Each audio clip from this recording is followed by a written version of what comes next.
안녕하세요. 쉿와의 산부인과 전문의 의사 언니 김지연입니다. 이번 시간에 준비한 내용은 STD 검사 결과지 해석입니다. STD 검사 해주세요, STI 검사 해주세요, 혹은 성병 검사 해주세요. 이렇게 산부인과나 비뇨의학과에 가셔서 얘기를 한 후에 검사를 하시는 분들도 있을 거고요. 병원에서 환자분은 성병 검사 혹은 균 검사를 하셔야 할 것 같아요 라고 추천을 받아서 검사를 진행하신 분들도 있을 거예요. 제 영상을 꾸준히 봐오셨던 와동이 분들은 STD라는 말이 굉장히 익숙하실 거고요. STD를 검색해서 들어오신 그냥 청취자 분들도 STD가 뭔지 알고는 계실 거라고 생각을 합니다. 하지만 다시 한번 설명을 드리자면 STD는 Sexual Transmitted Disease, 즉 성관계로 전염되는 질환, 성매개 감염 질환을 뜻하는 말이고요. D 대신에 인펙션이라고 I를 써서 STI라고 말을 하기도 합니다. 우리나라에서는 이 검사를 총 묶어서 그냥 STD 검사라고 총칭을 하고 있고요. 이 검사가 보통 6개짜리가 있고 12개짜리가 있고 24개 그리고 그 이상 검사를 하기도 하는데요. 그냥 가서 STD 검사 해주세요 라고 하면은 균 12개를 검출하는 검사를 해드립니다. 그러면 이 12개가 몽땅 다 우리가 흔히 말하는 성병은 아닙니다. 일부 균은 성관계를 통해서만 걸리는 아이들이 있고요. 나머지 애들은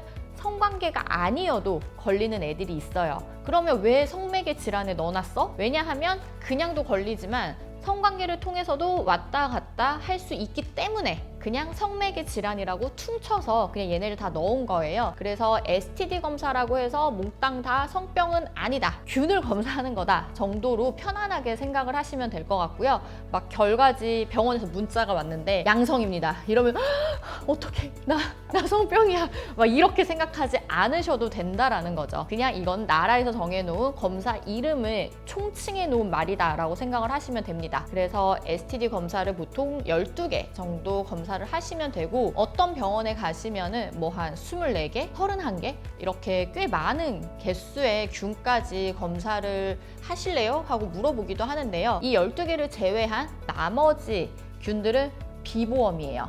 급여가 안 돼요. 비급여 검사이기 때문에 금액이 꽤 비쌉니다. 그러면 이 검사를 해야 하느냐? 저는 개인적으로 전혀 추천하지 않고요. 이 균들은 하실 필요가 사실 없어요. 별 의미가 없는 균들이라서 저는 여태까지 환자분들한테 한 번도 검사해 본 적이 없습니다.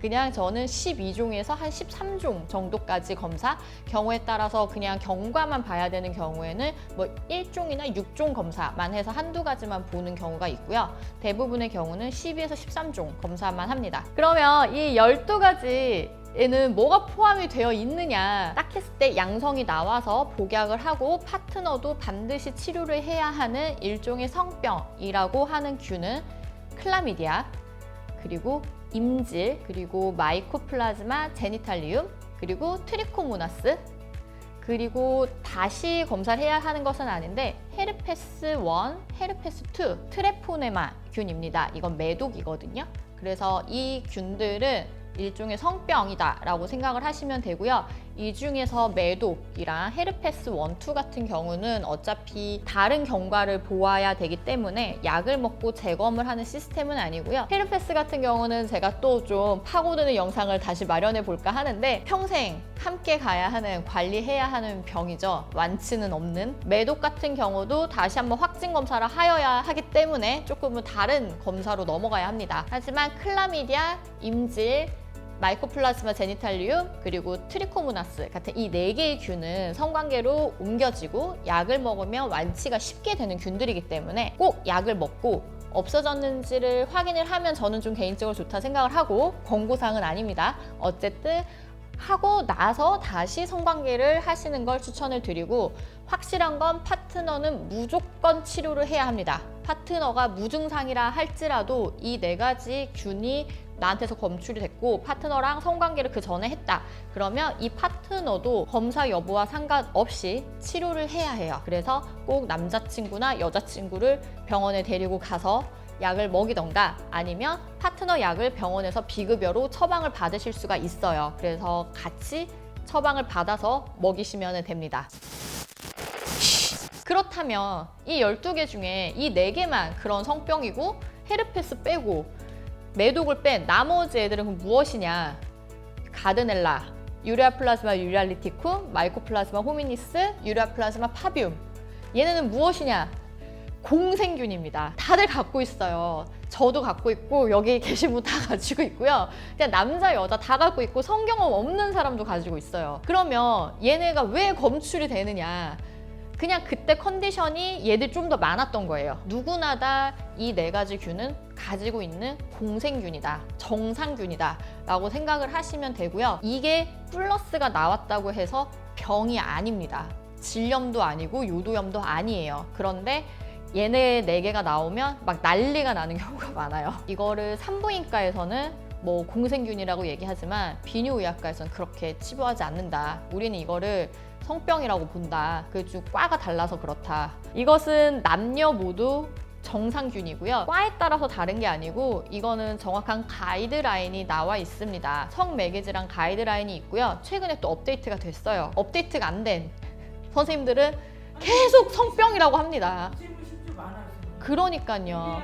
같은 경우는 상재균이기도 하고 성촉촉병이기도 하다 이렇게. 맞아요. 질문이 엄청 많아요. 근데 정확한 표현이 맞기는 해요. 방금 말씀하신 게 상재균이긴 하지만 이렇게 넘어가서 경우에 따라서는 병을 일으킬 수도 있기 때문에 그런 말을 하는 건데요. 실제로 유랄리티쿰이 증상을 일으키는 경우는 굉장히 희박하고 남자에 따라서는 비임균성 요도염을 일으킬 수도 있다라고 되어 있지만 아주 희박하다고 보시면 되고요. 제 주변에 있는 비뇨의학과 선생님들 중에서도 딱히 이거를 요도염의 원인으로 크게 생각하시지는 않고는 있고요. 이 성매개 감염병에 대한 가이드라인이 계속 개정이 되고 있어요.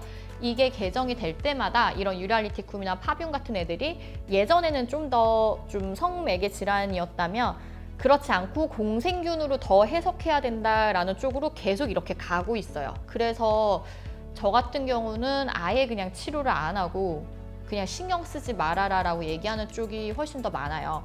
그렇기 때문에 이거는 의사마다 다르거나 산부인과나 비뇨의학과여서 다른 게 아니라요. 가이드라인이에요.